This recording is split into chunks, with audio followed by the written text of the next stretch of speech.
A blinking white light on your T-Mobile extender indicates a connectivity problem, usually related to WPS pairing or WAN connection. The most common and immediate fixes are: first, reboot.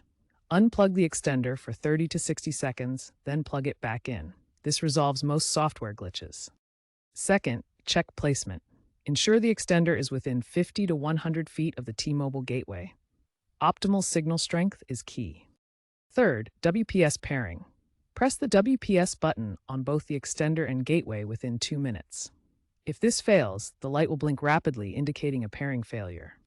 If these don't work, move on to the next steps, which can be found in the next section. If the initial steps didn't resolve the blinking white light, try a factory reset. Use a paperclip to press the reset button on the extender for 10 seconds. This erases custom settings and returns it to default. Next, use the T-Mobile app to run WAN ping tests, check signal strength, and ensure the extender has the latest firmware.